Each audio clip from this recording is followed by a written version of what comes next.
तो आपने प्रॉपर्टीज तो देख ली हैं सीएसएस की कौन सी होती है, लेकिन आपको समझ नहीं आती कि कौन सी प्रॉपर्टी हमने कहाँ पे यूज करनी है जब आप वेबसाइट बना रहे होते हैं। आपको सीएसएस तो आती है, उसकी प्रॉपर्टीज भी पता है, लेकिन ये नहीं समझ आती कि कौन सी प्रॉपर्टी कब कहाँ पे यूज करनी है, प्रोजेक्ट के हिसाब से, वेबसाइट के हिसाब से। तो आज के इस लेक्चर में हम यही पढ़ेंगे, यही देखेंगे किसी प्रोजेक्ट के जरिए कौन सी प्रॉपर्टी कहाँ पे यूज होगी और उसका सही यूज केस क्या है।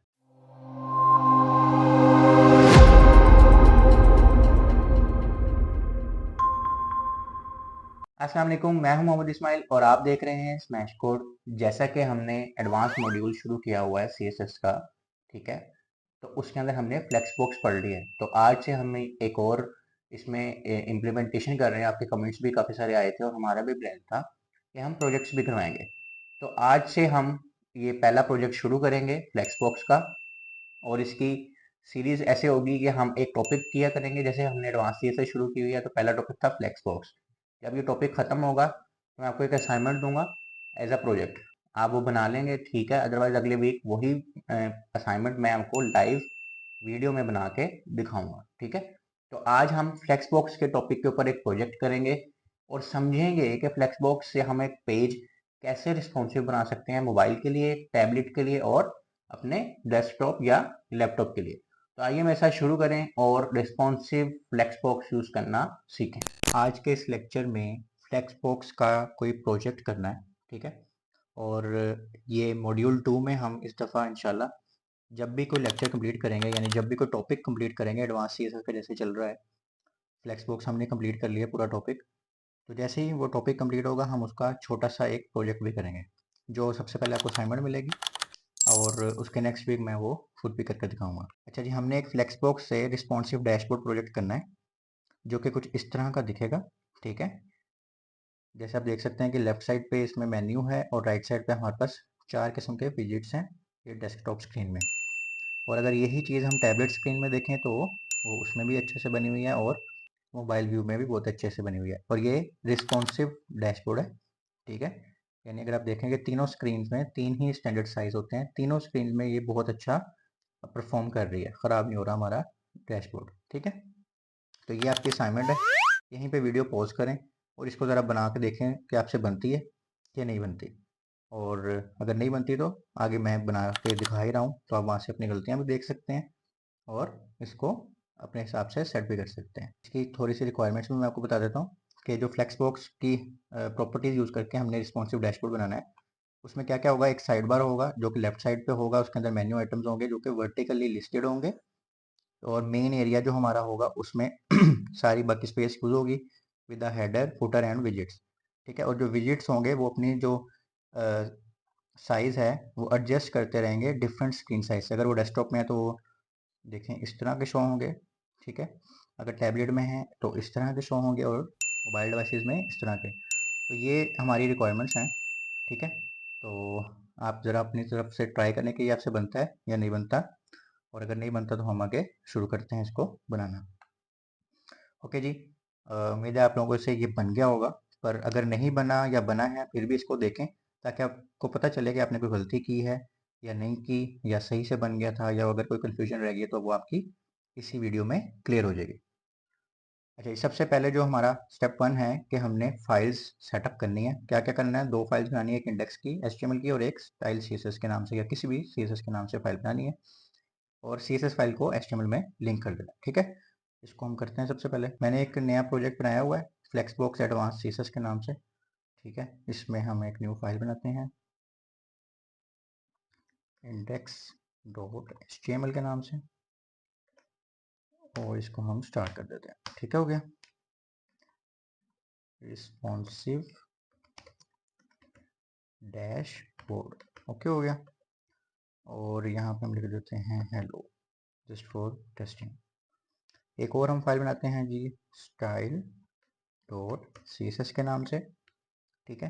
अच्छा, अब ये प्रोजेक्ट्स काफ़ी इंपॉर्टेंट होने लगे हैं क्योंकि ये सारे आप लाइव एक्सपीरियंस करेंगे कि जो हमने प्रॉपर्टीज़ पढ़ी हैं उनको यूज़ कैसे करना है, कैसे यूज़ केस होगा तो कौन सी प्रॉपर्टी यूज़ करनी है, ठीक है। तो इसको ध्यान से देखना है और साथ साथ आपने एक दफ़ा वीडियो देखनी है, समझनी है, और उसको फिर उसके बाद प्रैक्टिस भी करना है, ठीक है। ना बने तो दोबारा वीडियो देखनी है और दोबारा प्रैक्टिस करनी है, लेकिन इसको आपने करना ज़रूर है, ठीक है। इसको हम स्टाइल दे देते हैं वैसे ही कोई, और इसको हम लिंक करते हैं हेड के टैग में।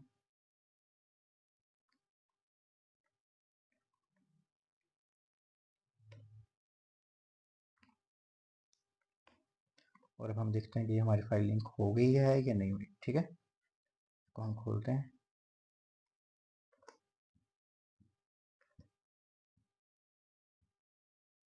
तो ये हमारी फाइल लिंक नहीं हुई, लेकिन हमारी HTML की फाइल तो बन गई। इसको हम रेड करके लिखते हैं, वो शायद लिंक हो गई, पर वाइट कलर ही दिया हुआ है हमने, तो फिर वो चला नहीं। ठीक है जी, हमारी फाइल भी लिंक हो गई है। टेस्ट कर लेना हमेशा, ताकि आप स्टाइल लिखते रहें, बाद में लिंक ही ना हो, वो एक अलग ही सेटअप हो जाता है फिर, ठीक है। अच्छा जी, अब हम पहले जाके HTML लिखते हैं, उसके बाद हम CSS पे भी आएंगे, ठीक है। ओके, तो नेक्स्ट हमारे पास है जी HTML का स्ट्रक्चर बनाना है। हमने बॉडी का टैग लिखना है, उसके अंदर दो पार्ट्स बनाने हैं, एक साइड बार होगा हमारा और एक हमारा मेन कंटेंट एरिया होगा। इसमें एक हेडर होगा, एक फुटर होगा और 4 विजिट्स होंगे, ठीक हो गया। तो ये हम बनाते हैं और उसके बाद देखते हैं हमारे पास क्या चीज़ है। ओके जी, अब हमारे पास बॉडी का टैग आ गया, ठीक है। सबसे पहले हमने एक डिफ लेनी है, और इसको एक और शॉर्टकट है कि हम डायरेक्ट क्लास ही लिख लें। तो हमारे पूरे पेज का नाम है डैशबोर्ड। तो हमने एक डिव बनाई जिसका डैशबोर्ड हमने क्लास दे दी। ये अब हमारा पूरा पेज इसके अंदर आ जाएगा, ठीक है। तो हमने ये पढ़े हुए टैग HTML में, अगर आपने HTML नहीं की तो आपके पास ऊपर आई टैग में आ रहा होगा, वो देख लें, ठीक है। हमने ये साइड का बनाया और इसको एक क्लास दे दी साइड बार के नाम से, ठीक है। और इसके अंदर हमने एक तो हेडिंग दे दी कि ये हमारा साइड मेन्यू है, या साइड बार लिख देते हैं, कुछ भी लिख सकते हैं आप, मेन्यू लिख सकते हैं। और इसके अंदर हमने एक अनऑर्डर्ड लिस्ट बनाई जिसके अंदर हमने 4 किस्म के मेन्यू आइटम रख दिए, ठीक है। जैसे हमने एक रख दिया ओवर व्यू, ठीक है। इसको कॉपी कर दिया 4 दफ़ा, और इसको अब हमने रिपोर्ट्स लिख दिया, इसको हमने लिख दिया जी सेटिंग्स, और इसको हमने लिख दिया प्रोफाइल, ठीक है। टेक्स्ट हम कुछ भी लिख सकते हैं क्योंकि अभी हम टेक्स्ट की तरफ तो जा नहीं रहे। अच्छा जी, अब हमारा एक साइड बन गई, ठीक है। ये वाली साइड हमने बना ली सिर्फ HTML में, ओके हो गया। अब हम इस वाली साइड का HTML लिखते हैं, क्योंकि HTML लिखेंगे तो उसके बाद हम कुछ और करेंगे ना। अब हमने क्योंकि ये साइड बना, अब एक लेफ्ट साइड बना ली, तो हमने साइड के टैग से बाहर आ जाए, लेकिन हम भी डैशबोर्ड वाली साइड से बाहर नहीं आ रहे, ठीक है। डैशबोर्ड वाली जो हमने डिव खोली हुई है, हम उसी के अंदर है, ठीक है। साइड के बाद अब हमने मेन कंटेंट पे जाना है। हम यहाँ पे साथ साथ कमेंट्स भी देते हैं, लेफ्ट साइड बार, ठीक है, ताकि हमें पता हो कि हमने लेफ्ट साइड बार स्टार्ट किया, और यहाँ पे हमने लेफ्ट साइड बार खत्म कर दिया। और यहाँ से अब हम लिखते हैं राइट मेन कंटेंट स्टार्ट, और इधर से एंड, और इसके बीच में हम अपना कंटेंट लिख लेते हैं, ठीक हो गया। अच्छा, अब हमारे पास साइड हो गया। अब हमारा मेन कंटेंट है तो हम मेन का टैग यूज़ कर सकते हैं, जैसे कि मैंने ये HTML में भी बताया हुआ है कि आप यहाँ पे नाम जो मर्जी लिखें, ये है एक div भी, ठीक है। यहाँ पे हम लिखते हैं क्लास, और क्लास में हमारे पास है जी मेन कंटेंट, ठीक हो गया। अब अगेन आप कोई भी क्लास का नेम रख सकते हैं, पर वो डिफाइंड होना चाहिए। आप हैवी 1 2 3 रखेंगे तो आपको बाद में खुद ही भूल जाएगा कि आपने क्या किया। तो सबसे पहले हमारे पास जी ये देखें हेडर है, ठीक है। एक हेडर है, डैशबोर्ड हेडर, एक फुटर है, और बीच में 4 विजिट्स हैं। तो हमने एक हेडर बनाया, ठीक है, और उसके अंदर हमने लिख दिया रिस्पॉन्सिव फ्लेक्स बॉक्स, ठीक है। और इसकी हमने क्लास भी दे दी, क्योंकि हमने बाद में क्लास को भी पढ़ के तो सारा काम करना है, ठीक है। तो इसको हम क्लास दे देते हैं हेडर की। चलिए, हेडर हो गया। उसके बाद हमारी विजिट्स आ रहे हैं, तो विजिट्स क्योंकि 4 हैं, उनको भी बाद में अपने कंट्रोल करना है, तो उसको पहले इनक्लोज कर लेते हैं हम किसी और टिप के अंदर, और इसके अंदर हम लोग 4 विजिट्स बनाते हैं अपने।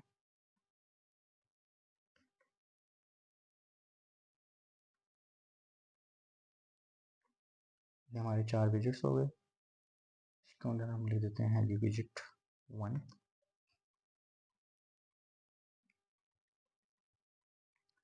विजिट 2,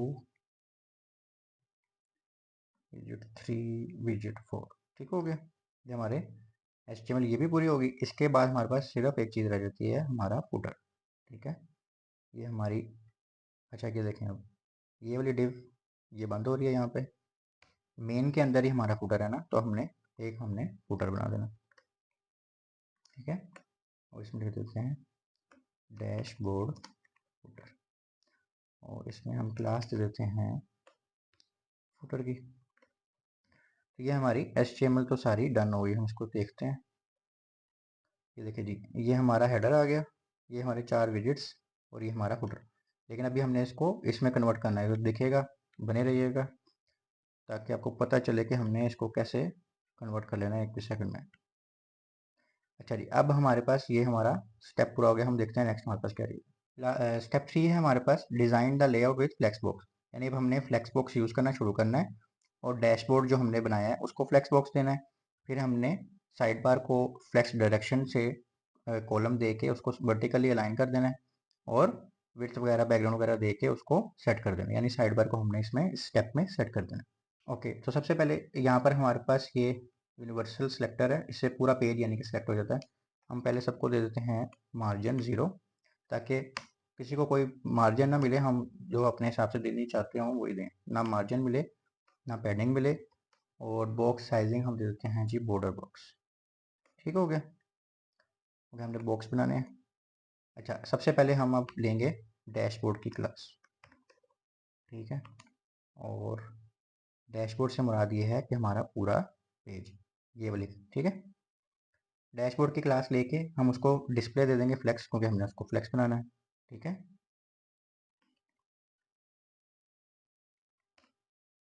इसके बाद हम उसको एक हाइट दे देंगे। ये हमने CSS के क्रैश कोर्स में लास्ट में पढ़ा था कि हमने जो रिस्पॉन्सिव, क्योंकि हमारा गोल ये है कि हम चीज़ों को रिस्पॉन्सिव बनाएं, तो रिस्पॉन्सिव यूनिट्स पढ़े थे। ठीक है, ऊपर आई टैग में भी आ रहा होगा, अगर आपने नहीं देखा तो। VH यानी व्यू पोर्ट हाइट, यानी पूरा जो पेज है उसकी बात हो रही है, इसलिए हमने इसको पिक्सल्स में नहीं दिया। ठीक है, तो 100 VH देंगे हम इसको, इससे क्या होगा, पूरी आपकी हाइट कवर हो जाएगी। ठीक है, इसको हम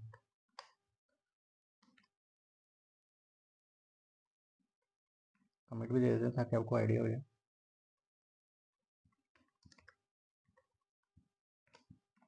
ठीक हो गया, अच्छा, डैशबोर्ड को दे दिया। अब हमने काम क्या करना है, साइड बार। ठीक है, हम साइड बार की क्लास लिखेंगे, चेक कर लेते हैं, साइड बार ही लिखा था हमने जी, साइड बार ही लिखा था।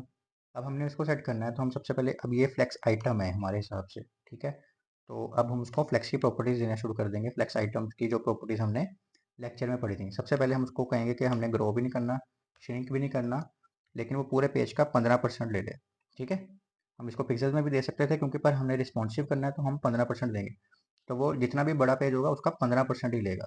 ये नहीं कि वो क्या कहते हैं, उसको अगर हम 15 पिक्सल दे देते तो वो बड़े पेज पर तो जाकर 15 पिक्सल भी सही नहीं ना लगेंगे। ठीक है, तो इसलिए हम उसको 15% देंगे। ठीक है, अच्छा जी, इसमें हमने अब ये जो हमने लिखा है, इसमें हमने ना ग्रो किया ना श्रिंक किया। ठीक है, तो हमने ये 15% रिस्पॉन्सिव किया है, इसमें हम लिख भी देते हैं ये फ्लेक्सिबल है, रिस्पॉन्सिव है, रिस्पॉन्सिव टू स्क्रीन साइज। ठीक है,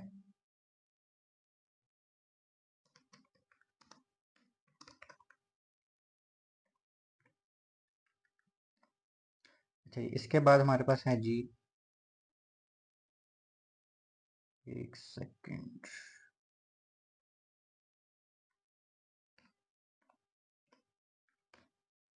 अच्छा जी, इसके बाद हमारे पास, हम इसको एक बैकग्राउंड दे देते हैं,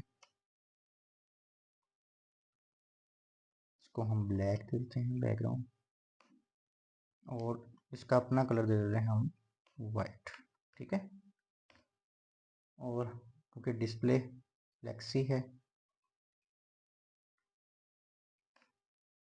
इसके बाद हम इसकी जो डायरेक्शन है वो कॉलम दे देते हैं, क्योंकि हमने रो तो बनानी नहीं है, हमने नीचे नीचे रखना है ना, वर्टिकली रखना है, तो इसको हम कॉलम दे देते हैं, display direction, flex direction sorry.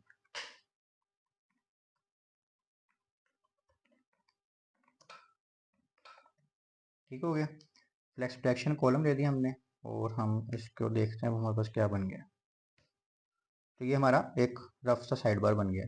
ठीक है, लेफ्ट साइड पे भी आ गया, बाकी सारी चीज़ें राइट साइड पे भी आ गई, पहले उसके नीचे आ रही थी। ठीक है, और इसको हम थोड़ी सी पैडिंग देते हैं ताकि थोड़ा सा अच्छा लगे। पैडिंग हम देते हैं 20 px और आइटम्स को हम अलाइन कर देते हैं सेंटर में। ठीक हो गया। और अब हम चलते हैं अपने, ठीक है, तो थोड़ा सा अब और बेटर हो गया। ठीक है, अब हम देखते हैं हमारे पास नेक्स्ट क्या चीज़ है, और बल्कि इसकी हेडिंग्स वगैरह को भी हम थोड़ा सा प्रॉपरली कर लेते हैं। इसकी जो हेडिंग है H2, क्योंकि हमारे पास पेज में एक ही है तो हम इसलिए डायरेक्टली उसको उठा रहे हैं। उसको हम मार्जिन दे देते हैं 10 px की, यानी कि उसको मार्जिन हर जगह से 10 px लग जाए। ठीक है, और इसी तरह हमने जो यूएल के अंदर li हैं उनको भी मार्जिन देनी है, तो हम उसको भी यहीं से ही सिलेक्ट कर लेते हैं। ठीक हो गया, तो हमने सबको मार्जिन दे दी तो वो थोड़ा खुले खुले हो गए हैं और अच्छे भी लग रहे हैं। ठीक है, तो इस स्टेप में हमने यही करना था। अब देखते हैं हमारे पास नेक्स्ट स्टेप क्या है। ओके, तो नेक्स्ट स्टेप हमारे पास जो है वो ये है कि हमने साइड बार को स्टाइल करना है और विजेट्स को स्टाइल करना है। ठीक है, हमने साइड बार तो सेट कर दिया। अब राइट साइड पे जो हमारी स्पेस है वो सारी हमने मेन एरिया को दे देनी है, उसमें विजेट्स बना देने हैं और फ्लेक्स बॉक्स को इस तरह अरेंज कर देना है, विजेट्स को इस तरह अरेंज कर देना है कि हमारा जो स्क्रीन है वो रिस्पॉन्सिव हो, यानी जो हमारा कंटेंट है वो डिफरेंट स्क्रीन पे डिफरेंटली एक्ट करे और वेबसाइट अच्छी लगे। ठीक है, तो चलते हैं कोड पे और देखते हैं इसमें हमने क्या करना है। अच्छा जी, सबसे पहले हमारे पास है जी HTML में हम देखें अगर तो हमने साइड वाला सारा प्रॉपर कर दिया। यहाँ से हमारे पास मेन एरिया शुरू हो रहा है, तो हमारे पास हेडिंग है मेन की, मतलब कि मेन कंटेंट है और उसकी हमारे पास मेन कंटेंट की क्लास है। तो मेन कंटेंट लेते हैं और उसके अंदर हम लिख देते हैं जी हमने जो ग्रो करना है फ्लेक्स को वो 1 करना है। इससे क्या होगा, वो सारी रिमेनिंग स्पेस हमारे पास ले लेगा। ठीक है, फिल रिमेनिंग स्पेस। ठीक है, अच्छा जी, उसके बाद हमारे पास क्या आ जाएगा, डिस्प्ले। इसको हमने देना है फ्लेक्स, यानी कि अब एक और हम पेज के अंदर फ्लेक्स के अंदर ही फ्लेक्स बना रहे हैं, नेस्टिंग हो रही है। ठीक हो गया, ये अगर मैं आपको दिखा दूं यहाँ से, तो ये देखें, ये जो एक लेफ्ट साइड ये एक पूरा पेज एक फ्लेक्स बॉक्स है, उसमें से हमने इसको और इस हिस्से को आधा आधा कर दिया। इसको अलग से फ्लेक्स दिया, उसके अंदर सेटिंग कर दी, इसको अलग से फ्लेक्स देंगे, उसको अलग से सेटिंग कर देंगे। और उसके बाद इन चारों के लिए अलग से एक फ्लेक्स बॉक्स बनाएंगे जिसके अंदर अलग से इन चारों को फ्लेक्स देंगे। ठीक है, तो कंफ्यूज नहीं होना, ये नेस्टिंग फ्लेक्स है। एक पूरा पेज आप समझें एक फ्लेक्स बॉक्स है, एक बड़ा सा कंटेनर है। उस कंटेनर में से हमने 15% इसको जगह दे दी और बाकी 85% इसको जगह दे दी। अब उस 85% को भी हमने क्योंकि बाद में डिवाइड करना है तो हमने उसको दोबारा से एक बड़े बॉक्स में डाला और उसके अंदर से हमने पहले इसको दे दिया, हेडर दे देंगे। उसके बाद हम इस चार को, क्योंकि दोबारा से हमने डिवाइड करना है पेज, इस पेज के अंदर, तो दोबारा से एक कंटेनर लेंगे, उसके अंदर 4 विजेट्स रख देंगे और फिर नीचे एक और फ्लेक्स आ जाएगा। ठीक है, तो इससे कंफ्यूज नहीं होना, ये सिंपल सी चीज़ है, बस आप करेंगे ना ऐसा ऐसा प्रैक्टिस तो आपको समझ आ जाएगी। अच्छा, इसकी हमने फ्लेक्स डायरेक्शन दे देनी है कॉलम की। ठीक है, और ये हमारा मेन कंटेंट हो गया। इसको हम रिफ्रेश करते हैं जाके। अच्छा, अभी हमारे पास कोई फ़र्क नहीं पड़ा क्योंकि अभी हमें कलर वगैरह देंगे और सारा कुछ बाकी भी देंगे। अब हम देते हैं हेडर को। हेडर को हम देते हैं जी बैकग्राउंड कलर ग्रीन दे देते हैं। उसके बाद हम उसके जो टेक्स्ट को कलर दे देते हैं वाइट। उसके बाद हम इसको देते हैं पैडिंग। पैडिंग हम दे देते हैं इसको 15 px। ठीक हो गया, और टेक्स्ट इसका अलाइन कर देते हैं हम सेंटर में। जाके देखते हैं कोई फ़र्क पड़ा है। चलिए, हमारा हेडर बन गया और हमारा उसका जो टेक्स्ट है वो भी सेंटर में हो गया और उसका कलर भी वाइट हो गया, बड़ा प्यारा सा हमारा हेडर बन गया।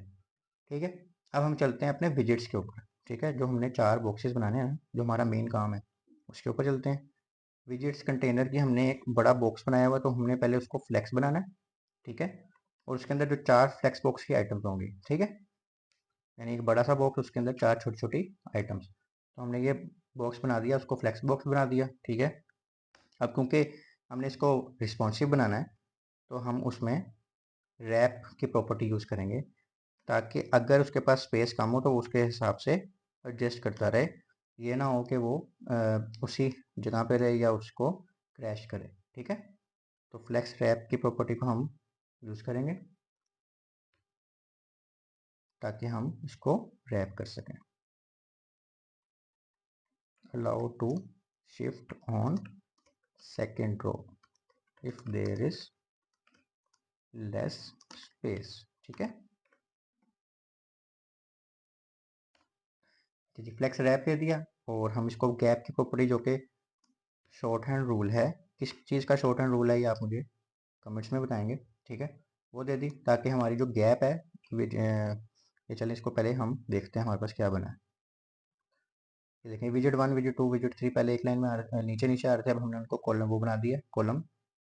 तो ये रैप भी दे दिया और सारा कुछ, तो अब हमारा सेटिंग से आ गया। बस अब इसको हमने अच्छा सा गैप वगैरह देना है, कलर्स वगैरह देने हैं। अच्छा जी, इसको हम दे देते हैं गैप 20 px का। ठीक है, गैप किसका शॉर्ट हैंड रूल है, यानी ये दो प्रॉपर्टीज इकट्ठे मिला के हम यूज़ कर रहे हैं गैप के अंदर, तो आपने बताना है ये कमेंट्स में। ठीक है, स्पेस बिटवीन विजिट्स, उसके लिए हम ये गैप की प्रॉपर्टी यूज़ कर रहे हैं, लेकिन ये किसी दो प्रॉपर्टीज़ का मिक्सचर है। उसके बाद हम इसको पैडिंग भी दे देते हैं, पैडिंग हम बाद में देते हैं। और इसको थोड़ा सा ना विजिट को स्टाइल करना शुरू करते हैं ताकि हमें ज़रा शक्ल नज़र आनी शुरू हो। ठीक है, विजिट विजिट को हम बैकग्राउंड देते हैं ब्लू कलर का और कलर दे देते हैं वाइट कलर का। और इसको फ्लेक्स देते हैं जी हम, शॉर्ट हैंड रूल यूज़ कर लेते हैं, flex grow, flex shrink and then flex basis. ठीक है, ये भी हमने सब कुछ पढ़ा हुआ है। ठीक है, इससे क्या होगा, विजिट्स ऑटो रीसाइज होंगे। ठीक है, विद मिनिमम विड्थ, इसको विड्थ भी दे देते हैं हम।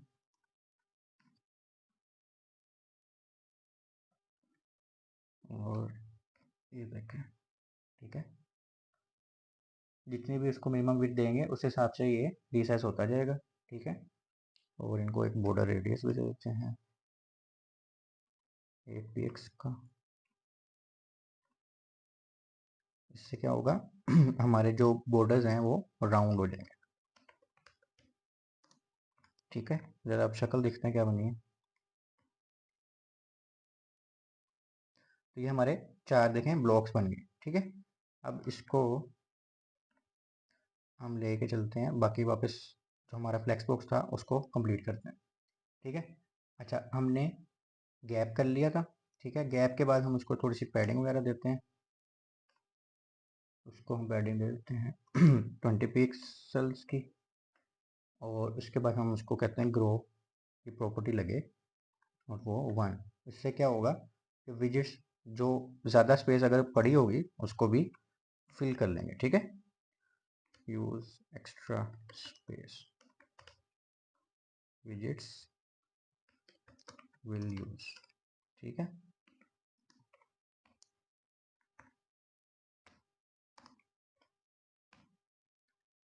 चलिए इसको हम अब चेक करते हैं। ठीक हो गया, अब उन्होंने जितनी भी स्पेस ये देखें पूरी, क्योंकि हाइट दी हुई थी तो इसने पूरा पेज यूज़ कर लिया। वीएच किया था ना हमने उसको, जो हमने शुरू में किया था। ठीक है, व्यू पोर्ट हाइट यानी जो स्क्रीन पे नज़र आ रही है सारी, तो ये उसने एक पूरा पेज यूज़ कर लिया, जो भी उसको एक्स्ट्रा स्पेस मिल रही थी उसने वो सारी यूज़ कर लिया। ठीक है, अच्छा उसके बाद हम अब विजिट के ऊपर वापस चलते हैं, अपने जो एक छोटे छोटे चार बॉक्सेज हैं उनकी बात कर रहा हूँ। ठीक है, इधर हमने अब इनको क्या करना है, एक मिनिमम विड्थ देनी है ताकि अगर उनके पास जगह बिल्कुल कम भी हो जाए ना तो उन्होंने एक स्पेसिफिक जगह लाजमी लेनी है हर बॉक्स में। उसके बाद बेशक उससे छोटा हो तो वो उतनी कम से कम रहे। ठीक है, और इनको हम डिस्प्ले फ्लेक्स पे दे देते हैं ताकि वो एक्ट डिस्प्ले फ्लेक्स ही करें। और देखते हैं इसके बाद क्या आता है। ठीक हो गया, इसको हम थोड़ा सा प्यारा करने के लिए जस्टिफाई कंटेंट सेंटर कर देते हैं जी, और इसकी जो अलाइन आइटम्स हैं वो भी सेंटर कर देते हैं। इसका जो कलर है वो थोड़ा सा डार्क लग रहा है, तो भी हम थोड़ा सा लाइट कर देते हैं। ज़्यादा लाइट हो गया, इसको हम कोड में लिख लेते हैं 219F6।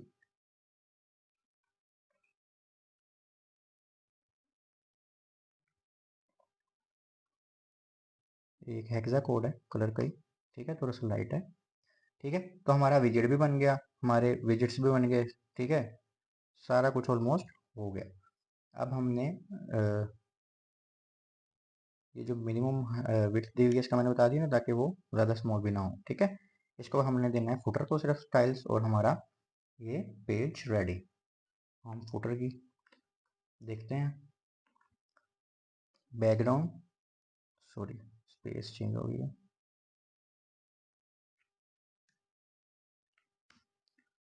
डॉट फुटर लिखा था हमने स्लाइड में क्लास में। बैकग्राउंड इसको भी हम ग्रीन दे देते हैं, कलर इसको भी वाइट दे देते हैं, टेक्स्ट अलाइन सेंटर। ठीक है, देखते हैं क्या लगा, ठीक हो गया। और थोड़ा सा इसको अब हम पैडिंग दे दें ताकि थोड़ा सा प्यारा हो जाए। 10 पिक्सल्स बहुत होगी। अच्छा, मैं ये एग्जैक्टली जो लिख रहा हूँ ना, जैसे 10 पिक्सल 20 पिक्सल, ये सिर्फ इसलिए कि प्रैक्टिस हुई हुई है। आपने इसको ट्राई भी कर सकते हैं, यानी पहले 5 पिक्सल दे के देखें, आपको लगता है सही लगता है कि नहीं लगता। ठीक है, अगर सही लगता है ठीक है, अदरवाइज ज़्यादा दे के देख लें, थोड़ा दे के देख लें। अच्छा, इसको हम इसलिए मार्जिन टॉप दे रहे हैं ताकि वो फुटर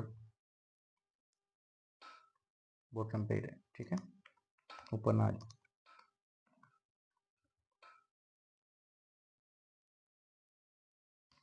ठीक हो गया, अब तो हमारा फुटर भी प्यारा लग रहा है। देखें ऊपर नीचे से जब हम उसको पैडिंग वगैरह दे देते हैं ना चारों जगह से, तो वो प्यारा लगने लग जाता है। अब हमने सिर्फ इसको देखना है हमारे पास क्या है नेक्स्ट। अच्छा जी, नेक्स्ट हमारे पास है कि हमने सिर्फ इसको टेस्ट करना है कि हमारी तीनों स्क्रीन पे सही आ रहा है, जैसे कि मोबाइल, डेस्कटॉप और टैबलेट, या नहीं। ठीक है, टेस्ट करते हैं, अगर कोई गलती है तो उसको क्लियर करते हैं। अच्छा जी, ये हमारे पास डेस्कटॉप स्क्रीन खुली हुई है, ठीक है, मेरा लैपटॉप खुला हुआ है, तो उसमें तो ये एकदम सही आ रहा है। ठीक है, अगर हम इसको थोड़ा छोटा करें, ठीक है, देखें ये अपनी क्रैश नहीं कर रहा और हमारा पेज अच्छा लग रहा है। इसको और छोटा कर देंगे, यानी ये टैबलेट व्यू आ गया अब। तो ये देखें, इसने दो दो एक रोज में लिख दिए हैं। और अगर हम इसको मोबाइल व्यू में ले जाएंगे, मोबाइल व्यू आ गया, तो ये देखें उसने एक को एक एक लाइन में लिया है, और हमारा साइड बार भी हिला नहीं है अपनी जगह से, वो अपने हिसाब से सारा सेट है। अगर इसको मैं आपको किसी और तरह भी करके दिखाऊँ,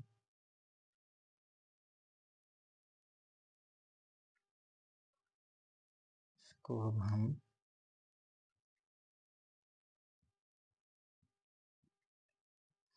ये देखें जी, इसको हम करते हैं जी मैं मोबाइल के हिसाब से, तो ये देखें मोबाइल में भी सही लग रहा है। ठीक है जी, तो हमारे हर व्यू पॉट में ये अच्छा एक्ट कर रहा है और हमारी कोई भी गलती इसमें नहीं है। तो उम्मीद है आपको समझ भी आई होगी इसकी। तो उम्मीद है आपको समझ भी आई होगी इस प्रोजेक्ट की। हमने ये पहली दफ़ा प्रोजेक्ट शुरू किए हैं, आपकी ही डिमांड पे शुरू किए हैं। तो अगर आपको अच्छा लगा है तो इसको लोगों के साथ शेयर करना है, चैनल को सब्सक्राइब करना है, ताकि और भी इस अच्छी अच्छी वीडियोस आपको मिलती रहें। बेल आइकन को भी दबा लें। और अगर आपको इसमें कोई भी मसला आया है तो आपने कमेंट्स में भी पूछ सकते हैं और फेसबुक के ग्रुप में भी पूछ सकते हैं। इसका कोड भी गिटहब पे अवेलेबल होगा, ठीक है, वो डिस्क्रिप्शन में भी लिंक लग जाएगा। और पीछे भी जो भी हम लेक्चर्स पढ़ते हैं उन सबका गिटहब पे कोड अवेलेबल होता है। तो इसके मतलब कोई भी क्यूरी हो आप फेसबुक के ग्रुप में भी पूछ सकते हैं, कमेंट्स में भी पूछ सकते हैं। इसमें मैंने एक क्वेश्चन पूछा है, उसका आपने लाजमी कमेंट्स में रिप्लाई करना है। अपना बहुत सारा ख्याल रखिएगा, मिलते हैं अगली वीडियो में। अल्लाह हाफिज़।